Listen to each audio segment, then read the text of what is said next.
Selamat bertemu kembali di dalam ruang inspirasi sabda bagi keluarga 20 Desember 2022. Inilah Injil suci menurut Lukas. Dimuliakanlah Tuhan.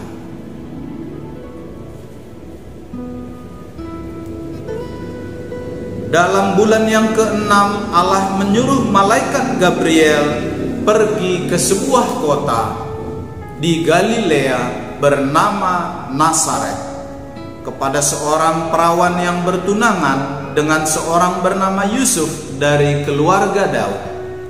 Nama perawan itu Maria. Ketika malaikat itu masuk ke rumah Maria, ia berkata, "Salam, hai engkau yang dikaruniai, Tuhan menyertai engkau." Maria terkejut mendengar perkataan itu, lalu bertanya di dalam hatinya, "Apa arti salam itu?" Kata malaikat itu kepadanya, "Jangan takut, hai Maria, sebab engkau beroleh kasih karunia di hadapan Allah.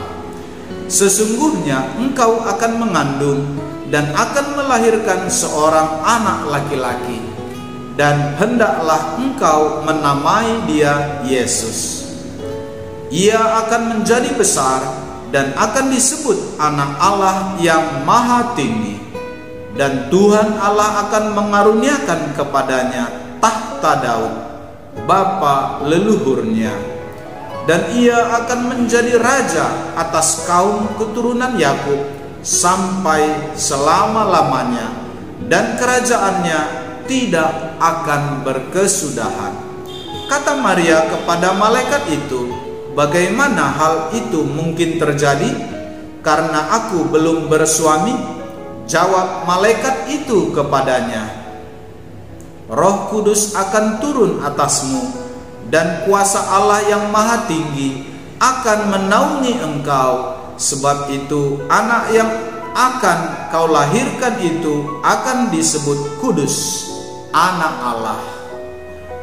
Dan sesungguhnya Elisabet, sanakmu itu, ia pun sedang mengandung seorang anak laki-laki pada hari tuanya, dan inilah bulan yang ke-6 bagi dia, yang disebut mandul itu. Sebab bagi Allah tidak ada yang mustahil." Kata Maria, "Sesungguhnya aku ini adalah hamba Tuhan, jadilah padaku menurut perkataanmu itu." Lalu malaikat itu meninggalkan dia. Demikianlah Injil Tuhan. Terpujilah Kristus. Bapak, Ibu, saudara-saudari terkasih, kita sudah tidak sabar lagi menunggu kelahiran Yesus, merayakan Natal, makan kue Natal. Biarlah saudara kita yang sudah lebih dahulu merayakannya, tetapi kita mempersiapkan diri kita. Baik, bacaan kita pada hari ini tentang Maria. Dia heran, bingung mengapa terjadi. Demikian juga dalam hidup kita. Kita bingung, kita heran, mengapa ini terjadi, mengapa itu terjadi. Di luar daripada pikiran, di luar daripada logika kita. Maria juga heran, bingung, mengapa ini terjadi, apa maksud semua ini. Dalam kehidupan kita, jangankan anak-anak, orang tua juga. Anak-anak misalnya, mengapa dia memiliki ini, memiliki itu? Mengapa dia sehebat itu? Mengapa aku hanya seperti ini? Mengapa orang tuaku begini? Tidak adillah memperlakukan aku seperti inilah. Ibuku kok sayang kepada yang sana, kurang sayang kepada aku. Banyak hal dalam diri anak-anak kita, apakah anak-anak atau remaja atau bahkan dewasa, merasa mengapa ini terjadi, bingung, heran.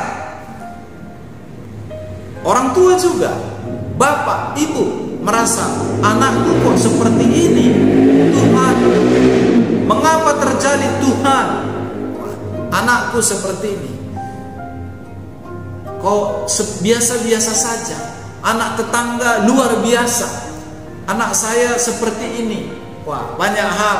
Mengapa ini terjadi Tuhan?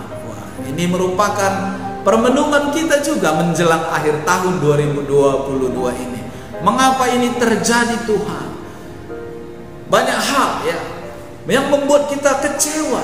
Kita harapkan bahwa kita akan memiliki ini dan itu, tetapi hanya ini dan itu. Kita berharap bahwa semuanya akan penuh dengan sukacita. Kenapa Tuhan? Aku sudah bekerja keras, aku sudah berdoa, aku sudah menyerahkan hidupku Tuhan, semuanya. Tetapi yang terjadi hanya seperti ini Tuhan. Tuhan, wah kita ingat Tuhan ketika bergumul, ketika kita dihadapkan dengan permasalahan yang membuat kita heran, bingung, mengapa terjadi. Bapak, Ibu, saudara-saudari terkasih, itulah manusiawi. Kita menggunakan logika kita menggunakan pikiran kita, sehingga protes, bukan hanya pergumulan dalam hati. Bahkan anak-anak memprotes, dia curhat kepada orang lain. Bapakku tidak adil, mamaku pilih kasih sayang. Nah, orang tua juga seperti itu. Anakku tidak baik, dia lama pulang, tidak peduli, tidak mengerjakan tugasnya, dan lain sebagainya, sehingga menyebabkan percekcokan. Dan kalau kita perhatikan, kita mengamati keluarga-keluarga di sekitar kita, bahkan keluarga kita sendiri, kalau kita tidak bijaksana menggunakan iman dengan sungguh-sungguh, maka keluarga itu bisa putus hubungan. Keluarga itu bisa berantakan. Keluarga itu bisa tidak lagi harmonis. Maka hendaklah kita meniru kata-kata Bunda Maria yang sangat viral itu. Tuhan, sesungguhnya aku ini adalah hamba-Mu. Terjadilah menurut perkataanmu itu. Maka kita sesungguhnya adalah hamba-hamba Tuhan. Maka kita berharap, kita percaya bahwa semua yang terjadi adalah seizin kehendak Tuhan. Dan kita melakukan yang baik bagi orang-orang di sekitar kita, bagi keluarga kita, bagi suami, istri, dan anak-anak, dan keluarga besar. Sehingga kehendak Tuhanlah yang terjadi, yaitu damai sejahtera. Tuhan Yesus memberkati.